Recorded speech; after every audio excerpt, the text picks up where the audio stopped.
한 주간 뉴스의 핵심만 쏙 뽑아 전해드리는 뉴스 쏙쏙. 오늘도 CBS 장규석 기자 그리고 이준규 기자 나왔습니다. 안녕하세요. 네, 안녕하세요. 네, 이번 주에는 좀 이제 무거운 주제를 다뤄보려고 하는데 이스라엘판 9.11이라고 불리는 이스라엘, 팔레스타인, 하마스 간 전쟁 얘기를 해보려고 해요. 네. 이 전쟁의 진행 상황, 여파, 원인과 전망 전반적으로 다뤄보려고 하는데 먼저 이준규 기자가 어떻게 시작됐고 현재 상황 어떤지 한번 짚어주시면 좋을 것 같아요. 네, 뭐 발발한 지가 일주일 됐죠. 그래서 지난 토요일이었는데 네. 그 토요일이 또 유대인들한테는 또 안식일이어서 지난 뭐 예전에 중동 전쟁이 4차례 났지 않습니까? 그때도 보면은 이제 뭐 저희 6.25도 마찬가지고 되게 이제 휴일날 전쟁을 하잖아요. 예. 그래야 이제 기습적으로 토요일 새벽 6시였어요. 네, 기습적으로 쉬는 날 새벽에 이렇게 공격을 네. 하게 되면 전날 이제 뭐 불금이라든지 그쵸. 이런 거를 즐기신 분들이 집에서 편하게 쉬고 있다가 그냥 당하는 뭐 네. 이런 모양새였습니다. 전쟁 당사국이라고 하기도 약간 애매한데 이스라엘은 그렇지. 국가가 많지만 하마스는 엄밀히 따지면 국가가 아니고, 그러니까 뭐 좋게 말하면 뭐 정당, 팔레스타인 자치 정부라고 보죠. 예, 정당이고 네. 뭐 동시에 또 군사 조직이 있어요. 그러니까 우리나라는 잘 이해가 안 되죠. 왜냐하면 민주당이나 뭐 국민의힘에 군사를 갖고 있어, 약간 이런 느낌이 되기 때문에. 근데 또 이 비정규적인 공격, 그러니까 네. 뭐 선전포고 이런 거 없이 테러 같은 걸 또 많이 했기 때문에 또 테러 조직으로 이제 분류가 되기도 하고, 네. 하여튼 뭐 그렇습니다. 그래서 팔레스타인이라고 하면 안 되고 그렇죠. 분리해서 얘기해야 예, 되더라고요. 팔레스타인이 이제 영토가 2개로 나눠져 있거든요. 하나는 요르단강 서안 지금 웨스트뱅크라고 하는데, 네. 그러니까 이스라엘 이 영토, 그러니까 이게 좀 약간 애매합니다. 이스라엘 영토 내에 웨스트뱅크가 있다라고 하기도 그렇고, 그냥 이스라엘 영토랑 웨스트뱅크가 같이 있다 하기도 그렇고, 왜냐하면 그 영토들이 시나이 반도도 그렇고 막 이스라엘이 점령했다가 뭐 이집트가 다시 점령했다가 이쪽은 뭐 요르단이 가져갔다, 시리아가 가져갔다, 뭐 이런 되게 복잡하게 네. 돼 있거든요. 근데 그 중에서 이스라엘 중심으로 봤을 때는 서남쪽 끝 부분, 그 지중해 끝과 그다음에 이집트 동북쪽 끝이 닿아 있는 그 네. 지역에 약간 네모나게 돼 있는 그 지역이 가자 지구인데, 네. 거기를 시료 지배하고 있는 게 하마스입니다. 예. 근데 하마스에서 이제 공격을 개시를 했는데 그게 네. 10월 7일이에요. 아까 말씀하신 대로 10월 7일 오전 6시 반 정도부터 이제 시작이 됐는데, 드럼통을 네. 수천 개를 이용했다. 그러니까 이게 군사 무기라고 한다고 하면 사실은 이제 군수 공장에서 만들어진 무슨 미사일, 로켓 이런 거라고 생각을 하는데 그게 아닙니다. 그러니까 쉽게 말하면 사제 로켓 뭐 이런 식으로 생각하시면 될 것 같아요. 첨단 무기 이런 게 전혀 아니에요. 네. 물론 드론 같은 게 쓰이긴 쓰였습니다. 네네. 교란을 왜 쓰이긴 쓰였지만, 그러니까 그게 이제 첨단 무기가 아닌 약간 좀 뭐랄까 사짜 무기와 그다음에 좀 정교한 무기를 섞어서 한 반반 정도를 쐈는데, 이제 문제는 이게 쏜 게 단순하게 뭐 몇십 발 이 정도 수준이 그렇지. 아니고 네. 이스라엘 방위군 얘기로는 2,200발을 쐈다고 네. 해요. 뭐 처음에는 뭐 7,000발이다 이런 맞아요. 얘기도 나왔었어요. 네. 워낙 정신없이 많이 쏘고, 네. 그다음에 드론이 막 날아다니고 이러면 이게 미사일인지 아니고 구군도 안 가고 이런 게 있거든요. 네. 근데 이게 폭격을 퍼부은 시간이 3시간 반. 그러니까 엄청나네. 오전 내내 그냥 네. 완전 들이부은 거예요. 그런데 이제 재밌는 부분이, 원래는 이스라엘이 자기네들 방공 능력을 굉장히 좀 그럼요. 자신감이 네, 있었거든요. 네, 네. 이름이 아이언돔인데 이제 강철 맞아요. 지붕 아니겠습니까? 그리고 이제 요격률이 올해도 이제 뭐 발표를 했었는데 96%? 그쵸. 예, 네. 어마어마해요. 96%는 뭐 거의 다 잡는다는 얘기거든요. 그렇죠. 네. 근데 이제 문제는 이스라엘이 가지고 있는 이 아이언돔 같은 경우는 굉장히 장비가 돈이 비싸고 네. 정교하고 뭐 이제 물질이 많이 들어가는, 쉽게 말하면 요격 미사일 같은 그런 건데, 하마스는 그런 게 아니잖아요. 그러니까 뭐 다른 저쪽에서 막 되게 좋은 총으로 막 한 방씩 탕탕 쏘고 있을 때 막 화약 딱콩 같은 것도 막 던지고 온갖 걸로 새총 던지고 뭐 새총 이런 던지고 막 돌멩이 던지고 막 이런 식으로 나오다 보니까 그거를 하나하나씩 그걸로 요격을 하려면은 이게 비용하고 시간이 필요한데, 그렇지. 아이언돔이 한 방에 최대 20발까지 장착이 돼요. 그럼 20발을 쏘고 나면은 아니 모든 무기는 마찬가지 아니겠습니까? 네네. 쏘고 나면 다 장전을 재장전해야 그쵸. 되잖아요. 그 시간이 필요한데 이제 그런 부분들에서 하마스가 준비를 굉장히 어떻게 잘합니다. 보면 이게 물량 허점을 공세를 딱 막 쏟아본 거죠. 네, 네. 허점을 딱 찌른 부분이에요. 그러니까 우리도 이제 북한의 뭐 재래식 뭐 무기력이 어느 정도 되는지 그쵸. 모른다 뭐 이런 말 하지만 네. 사실 그거는 그쪽에서 우리랑 비슷한 뭐 포를 쏘거나 사람이 넘어오는 이런 거기 때문에 이런 수준하고 좀 다른 거죠. 그래서 이제 이 부분에서 이러다가 갑자기 공격을 왕창 당했는데, 네. 전술이 되게 중요합니다. 근데 이거 부분뿐만이 아니라 그 동시에 네. 지상군 작전이 생겨요. 그러니까 사실 우리는 로켓 수천 발을 쏴서 인명피해가 많이 났다고 처음엔 그렇게 알고 있었는데, 알고 보니 지상군 투입해서 민간인을 뭐 공격하고 이게 더 컸던 거잖아요. 맞습니다. 이게 그 북한에서 예를 들어 장사정포를 발사해서 뭐 연평도에 맞았다 이런 거는 진짜 위험한 포거든요. 근데 그렇죠. 이 로켓은 네. 2,200발이라고 하는데 어떤 거는 뭐 쉽게 말해서 방 하나도 뭐 이렇게 공격을 못할 정도의 로켓일 수도 있고 어떤 거는 뭐 건물을 뭐 이렇게 때릴 수도 있고 이렇게 천차만별이다 보니까 그래서 초기에는 이제 사상자가 어떻게 짓게 됐냐면은 로켓 공격으로 5명이 숨지고 100명 정도가 다쳤다 이렇게 나왔었어요. 아, 네, 네. 근데 지금 기준으로는 사상자가 10,000명 육박했고 사망자만 지금 3,000명에 가까이 달하고 있거든요. 네. 근데 그게 뭐냐면 지상군 공격 그리고 이제 공습, 본격적인 이스라엘의 공습. 공습으로 많이 사망을 예, 했죠. 그렇죠. 예. 이스라엘 쪽 사망자가 한 1,000명 가까이 되는데 지금 팔레스타인 쪽은 거의 2배 가까이 되고 있습니다. 네, 네. 그런 상황인데 이제 그게 왜 그러냐면 지상군들이 그 아까 말씀드렸던 그 공습이 막 이루어지는 동안에 동시다발적으로 전개를 해요. 그래서 가자 지구가 이제 세로로 긴 형태인데, 그러니까 동쪽이 이스라엘이다 보니까 네. 북동부, 남동부를 동시에 타격을 합니다. 그래서 남동 쪽에서 좀 효과가 컸어요. 네. 남동 쪽에서는 좀 꽤 깊숙이까지 들어오기도 하고 이랬었는데 그렇게 하는데 이제 그 준비를 되게 잘했던 게 뭐 침투, 그다음에 뭐 납치 이런 것까지 다 미리미리 준비를 한 거예요. 네. 그래가지고 들어와서 이제 그 민간인들 대상으로 하기도 한 거죠. 네. 그러니까 원래는 이제 전쟁을 하게 되면 사실은 군과 군이 붙어서 이제 힘을 겨뤄서 어느 결정적인 그 결론이 나면 정부가 협상을 해서 진 쪽이 이제 뭐 배상하고 이런 식으로 이제 끝나게 되는데 그게 아니고, 그러니까 습격을 해가지고 이제 마치 테러인지 전쟁인지 알 수 없는 이런 형태의 네, 공격을 네. 펼치게 됩니다. 하마스가 이제 교전도 하고 실제로 이제 민간인들을 사살하고 납치까지 네. 한 거죠. 네. 그래서 이제 이게 좀 영상에 많이 올라온 게 있었는데 남부 지역에서 이제 콘서트가 하나 열렸었어요. 네. 음악 콘서트가 열렸었는데 이게 그 트라이브 오브 노바라는 음악 축제가 그 레임 키부츠라는 곳에서 이제 열렸는데 이게 그 테크노 음악 같은 걸 틀어주면서 굉장히 많은 사람들이 그냥 뭐 특별하게 뭐 이렇게 가만히 앉아서 뭐 즐기는 게 아니라 이렇게 넓은 이렇게 광야 같은 데서 춤추면서 그냥 흥얼흥얼대면서 이렇게 노는 그런 축제장인데 축제에 참석한 인원이 수천 명, 그러니까 뭐 정확하게 집계는 안 되지만 뭐 2-3천 명 이상이 된다라고 이제 그 보도가 됐는데 네. 거기에 정말 영화에서 볼 법처럼 패러글라이드를 타고 하마스 대원 수십 명이, 그러니까 동영상에 그게 SNS에 올라와 있습니다. 네. 나무 뒤에 뭔가 저게 점인가 이랬는데 갑자기 점점 점이 커지더니 패러글라이딩으로 사람들이 내리는데 그 다음부터 막 총기 난사하고 수류탄 던지고 죽이고 끌고 가고 뭐 사람 패가지고 차에 막 강제로 싣고 이런 영상이 막 직접 나타났고, 그다음에 뭐 시신 불타고 있는 장면이 여과 없이 그냥 SNS에 막 퍼져 나가고 거기서 죽은 사람만 한 200 몇십 명이 되거든요. 거기에 잔혹함이나 잔인함이 그대로 우리가 다 보게 된 거잖아요. 그리고 더 끔찍한 게 마을 한 군데서는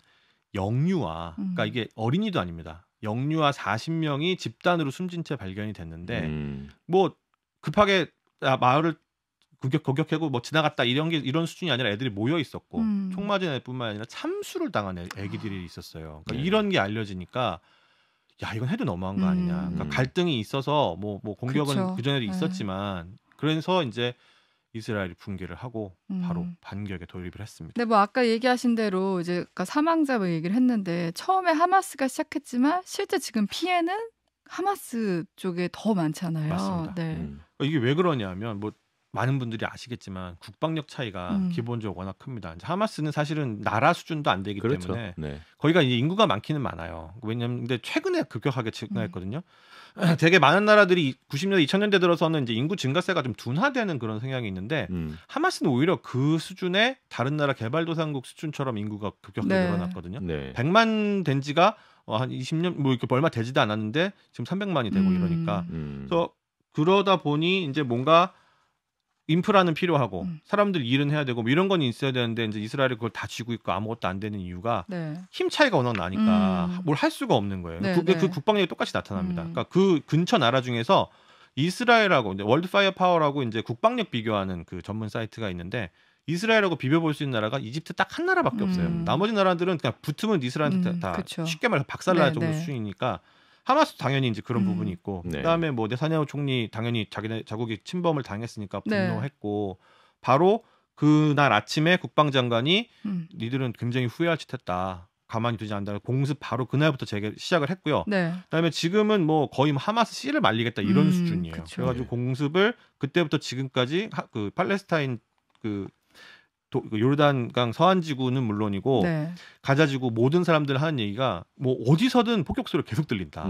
이런 정도로 얘기를 하고 있을 정도로 공격을 가하고 있는데 72시간 정도 지나서부터는 아까 말씀드렸던 지상군한테 점령당했던 지역들 다 수복이 됐고 그래서 아예 그 가자지구 주변에 음. 가자지구의 폭의 한 절반 정도 가까이 되는 폭만큼 띠를 둘렀습니다. 네. 군사 제한 구역을 아예 음. 둘러싸서 민간인을 다 철수시키고 이제 쉽게 말하면 말려 죽인다. 네. 거의 이런 느낌으로 공격을 군인으로 가하다 둘러쌌다고 예. 그러더라고요. 그러면 이제 왜 이런 일이 벌어졌는지 음. 이거 좀 짚어봐야 될 것 같아요. 이게 정말 복잡해요. 음. 네, 이게 엄청나게 좀 복잡한데 문제는 이제 문제의 발단은 그거였어요. 이게 팔레스타인이 지금 이제 이스라엘 땅에 네. 이게 이제 이스라엘 유대인들이 이제 여기 살고 있다가 음. 이제 그 로마가 들어서면서 이제 전 세계로 이렇게 흩어지죠. 네, 네, 그 땅이 네. 이제 황폐화돼 버려요. 디아스포라라고 네. 하는데 그래서 이제 유대인들은 전 세계로 흩어지게 되고 그다음에 그 땅에는 이제 뭐 그 시간이 지나면서 이제 팔레스타인 사람들이 모여서 이제 살고 있었어요. 네. 근데 이제 시오니즘이 등장하고 이제 영국이 그 팔레스타인을 지배를 하고 있었다가 이제 영국이 빠져나가면서 그 땅이 이제 약간 이제 이게 좀 그 권력이 이렇게 힘이 좀 이게 진공 상태가 돼 버린 거죠. 그러니까 네. 유대인들이 봤을 때 지금이 때다 해가지고 우리의 저기 예전 땅을 나라를 찾자. 되찾자. 예. 그렇게 해서 원래 이제 그 저기 아브라함이 저기 이란 이라크 땅에서 출발을 해가지고 그 가나안 땅이라고 하는 거기까지 이제 그 이스라엘 민족들이 내려오잖아요. 그리고 거기에 이제 나라를 만드는데 그 나라를 만드는 과정에서도 엄청난 이제 전쟁들이 있었고, 네. 예. 근데 그러고 나서 또 이스라엘이 떠나고 난 다음에 팔레스타인이 들어오고 거기에 다시 또 유대인들이 우리의 나라를 수복하기 위해서 다시 들어오는 과정에서 이제 또 충돌이 이제 일어나게 되는 거죠. 1948년에 이제 이스라엘이 독립을 선포를 합니다. 네. 그 전까지는 이제 이스라엘인들이 예루살렘으로 돌아가자, 네. 백투더 예루살렘 해가지고 계속 그냥 들어와서 살았어요. 들어와서 살고 그 집 땅을 사고 하면서 이제 계속 이제 영향력을 넓히는 거죠. 그러다 보니까 점점점 이제 유대인들이 그 땅에 많이 살게 되고, 네. 그러다 보니까 이게 이제 힘이 점점 이제 커지는 거예요. 커지고 나중에는 이 땅을 이제 우리의 국가로 이제 선포를 하게 되는 거죠. 1948년에. 근데 거기에 이제 그러다 보니까 팔레스타인 사람들을 몰아냅니다. 네. 예. 그래서 몰아내서 결국 이제 팔레스타인 사람들이 정착하게 된 데가 가자지구하고 서안지구 두 군데죠. 그래서 좀 이건 조금 이제 좀 다른 좀 비유이긴 한데 가령 이렇게 생각해 볼 수 있어요. 우리나라에 경상도가 있는데 갑자기 일본 사람들이 임나 일본 부서를 외치면서 경상도는 원래 우리 땅이었어 이러면서 이제 들어와 살기 시작을 하는 거죠. 그러다 갑자기 일본 사람들이 갑자기 많아지더니 뭐 저쪽에 포항이나 이쪽으로 이제 우리가 오히려 한국 사람들을 다 이렇게 몰아버리고 그 다음에 경상도를 자기 나라로 이렇게 선포를 한다 이렇게 생각을 해보면 사실 한국 사람 입장에서는 엄청나게 이제 화가 나는 입장. 분개하죠. 네. 그러니까 뭐 전라도 사람이건 충청도 사람이건 뭐 경기도 사람이건 다 화가 날 거 아니에요. 그런 거랑 비슷하게 이제 뭐 이스라엘 사람들이 이제 이스라엘을 세우고 나고 팔레스타인들을 몰아내니까 같은 아랍권에 있는 사람들이 이제 화가 나는 거예요. 예. 아니 쟤들은 도대체 뭐길래 우리 형제들을 저렇게 핍박하고 압박해서 이렇게 몰아내냐. 네. 이러면서 이제 그런 것들이 감정의 도화선이 돼서 뭐 여러 가지 이제 정말 복잡한 요인들이 있어요. 경제적인 부분도 있고 그다음에 자기네끼리 또 견제하는 부분도 있고 이래가지고 아랍에서도 정말 복잡하게 얽혀 있지만 그냥 표면적인 걸로 보자면 일단 아랍대, 그다음에 이제 유대인과 아랍 쪽의 어떤 종족 전쟁 같은 그렇죠. 그러면서 이제 중동 전쟁이 일어납니다. 예, 중동 전쟁이 일어나고 그러다가 이제 뭐 중동 전쟁이 일어나고 막 하다가 결국은 이제 이스라엘이 결국 이제 독립을 그냥 그 국가를 계속 유지를 하고 있는 거죠. 지금까지 유지를 하고 있는데 그렇게 하다가 뭐 팔레스타인 해방 운동도 일어나고 여러 가지 이제 뭐 피에로 같은 것도 만들어주고 했었죠. 분란들이나 충돌들이 있었지만 그동안은 좀 그래도 많이 잠잠해졌었어요. 한 20-30년, 20년 정도 때. 그래도 이게 좀 표면적으로 드러나지 않고 국지전 정도로 이렇게 일어나던 것이 좀 근데 이제 점점점 이제 그 이스라엘이 우경화되기 시작합니다. 예. 그러니까 원래 이제 이스라엘을 건국할 당시에는 그 유럽 쪽이나 이런 데서 온 유대인들 같은 경우는 세속주의라고 하죠. 그러니까 아주 그 심각하게 유대교를 따르는 사람들은 아니었어요. 예. 근데 이제 점점 이제 국가가 이렇게 계속 이렇게 지나오면서 점점 더 이제 시오니즘 그러니까 이제 이 땅은 우리의 땅이고 우리는 이제 하나님의 자손으로서 이 땅을 지켜야 되고 뭐 이런 것들이 이제 강해집니다. 그러면서 팔레스타인도 강제 합병해야 된다. 뭐 이런 이제 목소리도 커지고. 네. 지정학적으로 왜 그러냐면 들어와서 살잖아요. 네. 그러니까 바깥에서 있을 때는 그래 우리끼리 모여 살면 좋지. 그리고 이제 아까 말씀하신 게 이 아랍하고 전쟁을 4차례 치렀는데 다 이길 수 있었던 이유가 그 사람들이 원래 들어올 때도 되게 부자였습니다. 그러니까 유럽하고 미국 이런 등지에 뭐 로스차일드 가문도 그렇죠. 있고 네. 뭐 경제력을 굉장히 많이 가져갔기 때문에 시발점부터 차이가 많이 나죠. 영국하고 협상 맺어가지고 인정해주니까 약간 불공정 약간 그 좀 아랍 서방 입장에서 세계가 그쪽을 좀 지원을 많이 해줬죠. 그렇죠. 아랍 네. 입장에서 굉장히 불공정한 조약을 가지고 되게 갑처럼 들어왔고 근데 와서 보니 인구는 적은데 아니 돈이 많으니까 무기나 이런 게 엄청난 차이가 나고 뭐 아예 주변국하고 전방위로 싸워서 이기고 그다음에 예전에 시나이 반도를 먹었을 때는 시나이 반도가 지금 이스라엘 본토의 크기가 한 2-3배 되거든요. 그러니까 인구가 없어서 유지가 안 돼서 아이 그래 나중에 돌려줄게 이러고 그냥 자발적으로 돌려줄 정도로 이스라엘 강국이었는데 근데 계속 그렇게 살다 보니 계속 테러가 일어나는 거예요. 북쪽에서 레바논, 그다음에 뭐 오른쪽에 뭐 시리아 동북부 네. 있고, 네. 그다음에 요르단하고는 그나마 좀 괜찮은 편인데 이집트에서도 보면 이제 IS나 뭐 이런 조직들이 뭐 그 근처에 여기저기 막 있지 않습니까? 그리고 아까 말씀하셨던 이 팔레스타인이라는 게 나라 이름이 아니고 사실은 이스라엘 살고 있는 그 땅, 그 지역 이름 자체가 팔레스타인이기 때문에. 근데 살다 보니 이런 식으로 계속 시위 일어나고 지난번에 이제 마지막으로 하마스랑 뭐 전쟁이라고 해야 전투라 할까 전쟁 붙었을 때도 굉장히 사상자가 많이 나고 이러다 보니까 이거 계속 뭔가 우리가 좋은 느낌으로 여기서 살 수 있지 않을 것 같은데 이런 생각이 살다 보면서 점점 쌓일 수밖에 없는 거죠. 왜냐면 나는 힘의 압도적인 우위를 벌써 한 50년 전, 60년 전에 보여줘서 내가 뭔가 다 이뤘다고 생각을 했는데 계속 불안 요인이 계속 있으니까. 뭐 테러하고 계속 뭐 미사일 날라오고 계속 뭐 누가 돌 던져서 맞아 죽고 뭐 이런 식으로 나오다 보니 이제 그런 식으로 이제 우경화될 수밖에 없는 게 지금 이제 네타냐후 총리도 뭐 거의 뭐 998라고 불리고 있는데 네. 그런 선수들이 이제 득세를 할 수밖에 없는 상황들이 자연스럽게 만들어진 거죠. 근데 이제 하여튼 근데 이제 이 무슬림들이 좀 경악했던 사건이 있는데 이 알악사라는 데를 봐야 돼요. 이 예루살렘에 있는 구시가지인데 이 알악사가 거기에 이제 모스크가 하나 있습니다. 이슬람 사원이 하나 있는데 거기가 이제 정말 이제 좀 애매한 곳인데 뭐냐면 여기는 과거에 유대인들한테는 아브라함이 이삭을 하나님한테 바치려고 했던 산이에요. 성전산. 성지. 여기도 성지, 저기도 성전산이고 그다음에 솔로몬 왕이 여기에 성전을 지었었어요. 처음에 지었고 그다음에 나중에 로마에 패퇴하기 전에 이슬람 유대인들이 성전을 2차로 재건을 하는데 다시 돌아와서 또 성전을 재건을 합니다. 그러니까 이 성전이 있던 곳이에요. 하나님의 언약궤가 있던 거기가 있는 거고 그 다음에 또 이슬람은 이슬람대로 여기 예언자 무함마드라는 예언자가 있는데 이 무함마드가 승천을 여기에 있는 돌을 딛고 승천을 했다 그래서 거기가 또 성지예요. 그 다음에 이게 또 로마 카톨릭의 성지인 게 로마 카톨릭이 여기에다가 또 이제 교회를 지었었단 말이에요. 그러니까 이 유대교, 이슬람교, 그다음 카톨릭의 이 3대 성지입니다. 3대. 네. 그러니까 누구도 이것은 포기할 수 없는 땅이에요. 왜냐하면 여기에는 언약궤가 놓였던 땅이고 그다음에 또 예언자가 승천했던 곳이고 이런 곳이기 때문에 이 건물이 중요한 게 아니라 이 땅이 중요해요. 이 땅이 정말 중요한데 이 땅이 이제 워낙 분쟁이 심하다 보니 그리고 이제 맨 마지막에 점유하고 있었던 데가 이제 이슬람이에요. 모스크가 이제 있었으니까.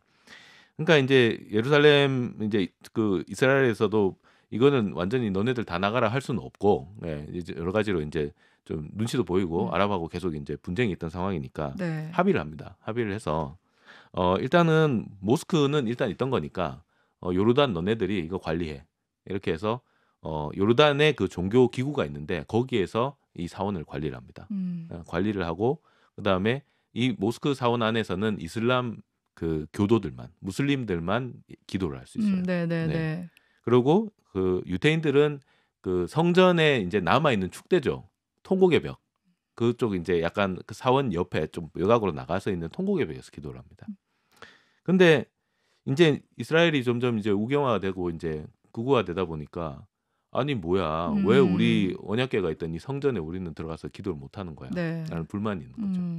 그러다 보니까 극우파 정치인들이 가서 기도를 합니다. 거기서.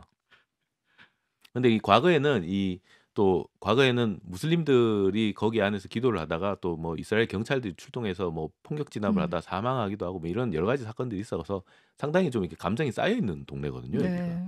근데 구우파 정치인들이 가서 거기서 기도를 해버렸어요. 네. 그러니까 이슬람이 이제 들끓는 거죠. 들끓는데 그래서 이번에 그 뭐야 이 하마스가 이 민간인들을 학살하고 그다음에 납치했던 이 작전의 이름이 알라크사의 홍수입니다. 아, 예. 네. 알라크사라는 말이 들어가 있어요. 그러니까 이런 감정들이 엄청나게 지금 이제 네. 팽배해 있는 상황이고, 게다가 이제 그 가자 지구는 아까도 말씀드렸지만 이 창살 없는 감옥이다 이렇게 네. 얘기를 하는데 지붕 없는 감옥이다 이런 얘기도 하는데 거의 그 장벽이 가자 지구를 둘러싸고 있어요.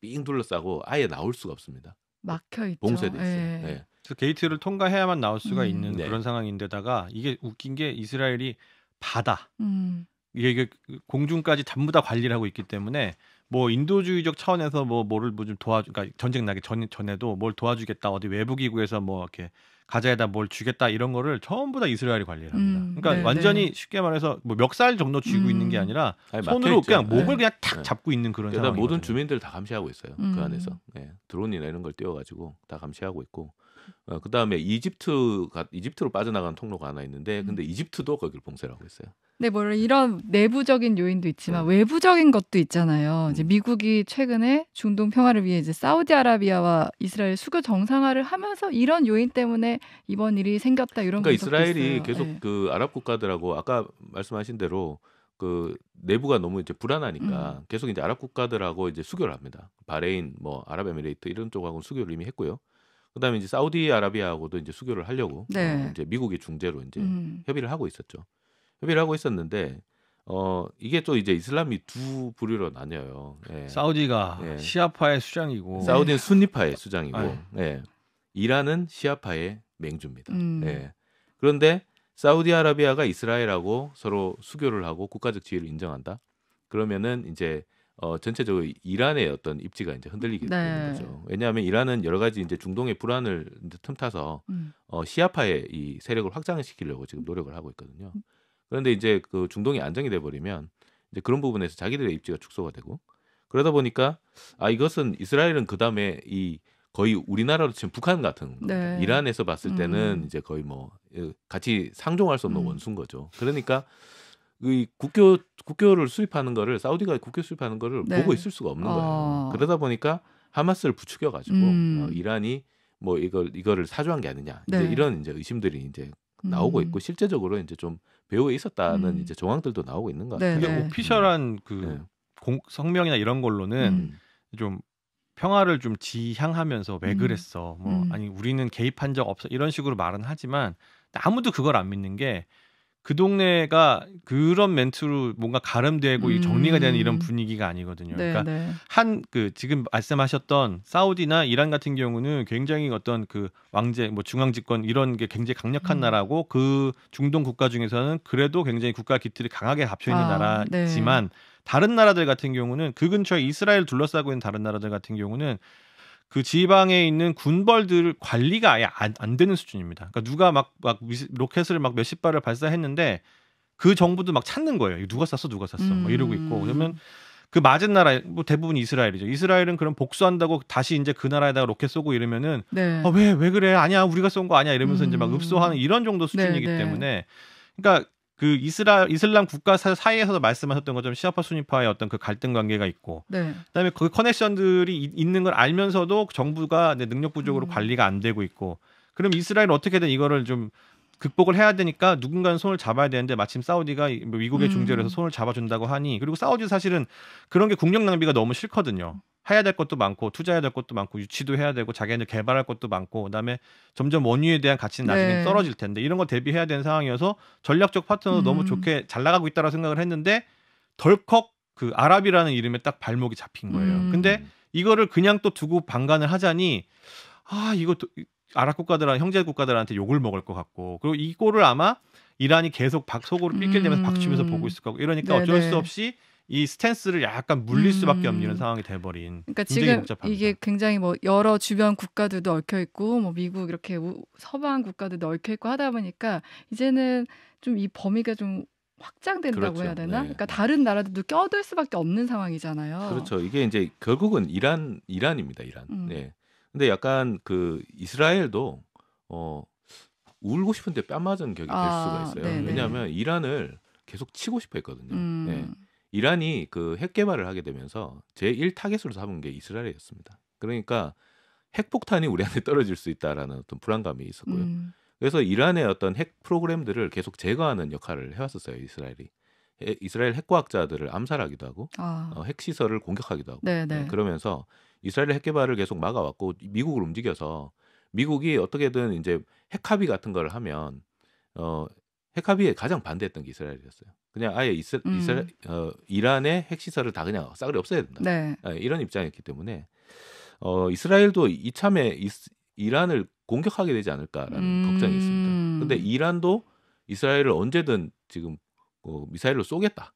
이런 이제 공공연하게 그렇게 입장을 밝혀왔었고 네. 이 두 나라가 서로 거의 그 감정이 진짜 악화될 때 악화되는 상황이기 때문에 이게 이제 이란까지 퍼지면 이란과 이스라엘 전쟁이 되면 상당히 문제가 커지게 됩니다. 네. 일단은 그 이란이 참전하게 되면 그 서방 국가들이 또 같이 들어갈 수밖에 없는 상황이고 그 다음에 또 이란은 전쟁에 휘말리게 되면 호르무즈 해협을 폐쇄하게 됩니다. 근데 우리나라의 그 원유의 한 60%, 그 다음에 가스의 한 30% 정도가 중동에서 와요. 근데 그게 다 호르무즈 해협을 통해서 오거든요. 그러다 보면 이제 이게 이제 우리나라의 어떤 에너지 위기 같은 걸 촉발시킬 수도 있는 그런 상황이고요. 그래서 이제 우리나라 입장에서는 어떻게 보면 좀 가장 좀 중요한 게 우리나라 경제에 미칠 영향 이 부분이잖아요. 지금 유가 문제도 그렇고 이미 작년에 이제 러시아 우크라이나 전쟁 때문에 거기는 그 에너지에다가 이제 곡물류까지 합쳐져 가지고 이제 엄청난 타격을 뭐 전 세계적으로 받았고 우리나라도 굉장히 많이 받지 않았습니까? 그런 여파가 있어서 그런지 약간 이렇게 막 팍 올라간다기보다는 좀 약간 출렁이는 모습이에요. 처음에 이틀 정도는 이제 국제유가가 한 4% 정도 올랐다가 그 다음에 또 이틀은 또 한 3.5% 빠졌거든요. 그러니까 4% 올랐다 3.5% 빠지면 거의 제자리로 갑니다. 비율상. 그래서 그런 부분들 때문에 원래는 그 전부터 사실 고유가 압박 우려는 좀 있었어요. 연말이나 내년 정도 되면은 뭐 $100까지 올라갈 수 있다. 이제 되게 이제 브렌트나 WTI 이런 거를 이제 주로 이렇게 지표를 보는데.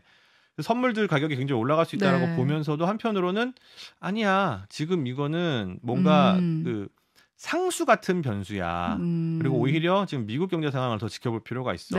이제 아까 뭐 저희가 지난번에 하려다가 한번 말했던 거 있었는데 매파적 뭐 완화 뭐 약간 뭐 애매한 이런 상황들인데 어쨌든 지금도 긴축 기조가 유지가 되고 있거든요. 그리고 미국이 지금 뭘 하고 있냐면 아니 물가를 무슨 2%대로 묶어야 되는 게 무슨 성경에 써 있냐? 아니야. 우리도 이제 목표를 한 3%나 이 정도로 잡아도 될 것 같아라고 하면서 하지만 지금 어쨌든 물가가 그거보다 높은 수준이기 때문에 요거를 압박하는 수준을 계속 유지한다라고 했을 경우에 그런 부분들을 지켜보는 게 더 중요할 수가 있어요. 그래서 그럼 그런 것 때문에 이제 우리도 뭔가 긴축적인 그 부분을 가고 있고 그리고 또 이제 금요일 날 이제 발표가 됐는데 생산이나 이런 부분들, 투자 이런 부분들은 늘었지만 소비가 이미 줄어들고 있습니다. 원래 상저하거라고 해서 이제 하반기에 이게 좀 우리나라 경제 상황이죠. 팽창이 돼야 된다고 우리는 기대를 하고 있었는데 하필 요 타이밍에 이 전쟁이 또 터진 거예요. 근데 아까 말씀하신 것처럼 뭐 이란이 개입되고 전쟁이 크게 일어나서 그게 물류가 묶이고 이렇게 되면은 원자재 가격이 다시 원유 가격이나 에너지 가격이 다시 한 번 더 오르거든요. 그리고 이제 우크라이나 상황이 완전히 이제 진정이 된 게 아니기 때문에 모든 가격이 정상으로 돌아온 상황이 아니에요. 한 번 더 올라가게 되면 지금 소비자 물가가 올해 목표치보다 지금 올라갈 수 있다라는 우려가 나오는 상황에서 한 번 더 이게 뻥튀기가 되게 되면 지금 수출 회복이 막 되려고 하고 있고 뭐가 좋아지려고 하고 있는 상황에서 한 번 또 우리나라 경제 같은 경우는 뒤통수를 한번 세게 맞을 수 있는 거죠. 그래서 지금 미국이 이란을 세게 압박을 하고 있어요. 그러면서 이스라엘도 자제를 촉구하고 있고. 그래서 일단 확전으로 가지는 않을 것 같다라고 일단 시장은 보는 것 같습니다. 그 유가가 이제 떨어지는 걸로 봐서는. 그래서 일단 확전이 안 되고 있는 상황인 것이 그나마 좀 다행인 거고요. 그리고 이제 조금 이제 여담으로 좀 볼만한 거는 이스라엘 앞에 커다란 가스전이 있습니다. 그게 그 가스전이 최근에 또 리바이어던이라고 엄청 큰 그 가스전이 개발이 됐는데 그러다 보니까 이게 그 매장량을 보니까 EU가 필요한 그 양의 한 10% 정도는 공급할 수 있을 것 같다. 그런 정도까지 수준이거든요. 그러다 보니 이제 이게 이스라엘과 이란과 전쟁이 확전이 되면 이제 가스값 그렇죠. 또 영향을 줄 수가 네. 있는데 대단히 미묘한 게 작년에 레바논하고 이스라엘이 둘이 거기도 거의 원수인데 네. 합의를 한 게 가스전을 서로 나눠 가졌어요. 아. 예. 근데 이게 가스전이 막히면 레바논이 돈이 안 들어와. 그러니까 레바논이 이스라엘을 적극적으로 공격을 못 하는 거예요. 이번에 하마스를 지원하는 세력 중에 하나가 헤즈볼라인데 그 레바논에 있는 무장 그러니까요. 로켓도 발사하고 뭐 그랬었는데 박격포 정도만 쐈어. 레바논 정부가 공식 부인했습니다. 우리는 관여한 바가 공격한 바가 전혀 없다. 그러니까 이게 그럴 수가 없는 거예요. 그러니까 항상. 이게 뭐 과거하고 조금 양상이 다른 것이 돈이 아랍 국가들도 지금 시아파, 수니파로 서로 이제 약간 나눠서 서로 세력 싸움을 하고 있는 상황이고. 그 다음에 또 이제 레바논 같은 경우는 또 가스가 서로 엮여 있어서 이스라엘을 적극적으로 공격을 못하는 상황이고, 이집트 같은 경우도 좀 이렇게 주춤주춤. 그러니까 사실 이게 아랍권으로 크게 확대되기는 좀 힘들다. 이렇게 보는 시각이 있는데, 이제 이란이 어떻게 나오고 이스라엘이 직접적으로 이란을 공격할 거냐, 뭐 이런 것들을 좀 보면 앞으로 양상이 좀 드러나지 않을까 싶어요.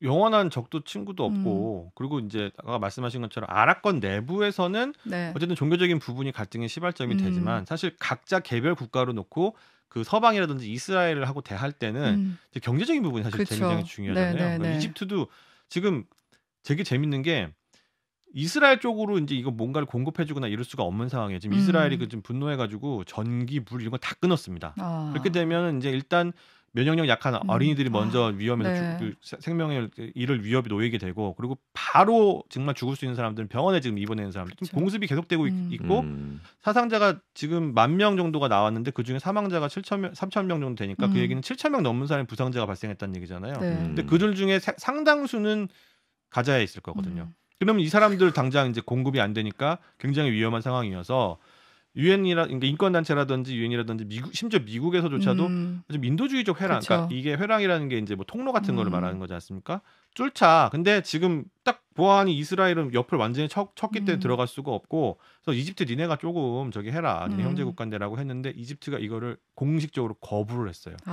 이 갈등은 이스라엘 영토 내에서 벌어진 거기 때문에 영토 안에서 해결되지 않겠습니까? 이 얘기는 뭐냐면 이거 여는 순간 가자지구 주민들 최소 수십만 명이 이집트 시나이반도 북부 쪽으로 그냥 쏟아져 들어오는데 우리는 이거 경제적으로 감당할 수 있는 능력이 없다. 사실은 중동 전쟁의 가장 큰 수혜자가 이집트예요. 졌는데도 불구하고 중동 4차 전쟁 끝난 다음에 한 20년 정도 안쪽으로 해가지고 시나이반도를 다 이집트에 가져갔거든요. 그만 거기 또 관광전이 이제 풍부하고 이제 성지순례라든지 이런 게 많기 때문에 그래서 이득을 많이 보고 있음에도 불구하고 그런 거에는 또 자기네들이 힘들다. 그리고 아직도 그 지역 근처에 그 IS 잔당들이 활동을 하고 있습니다. 그러니까 이게 뭐 추가적인 테러 위협 이런 것도 있는 상황이어서 이게 단순하게 요 국지전 하나로 끝나는 게 아니라 그 인권 문제라든지 이런 것도 굉장히 얽혀 있는 상황이고. 근데 또 아까 말씀하신 것처럼 이게 전쟁에 또 추가적인 억제가 될 수 있는 부분이 미국이 요런 거 잘하거든요. 그냥 항공모함을 띄웁니다. 지중해에다 딱 한 대 띄우면 그 항공모함이 떠 있는 주변 국가가 전부 다 긴장을 할 수밖에 없어요.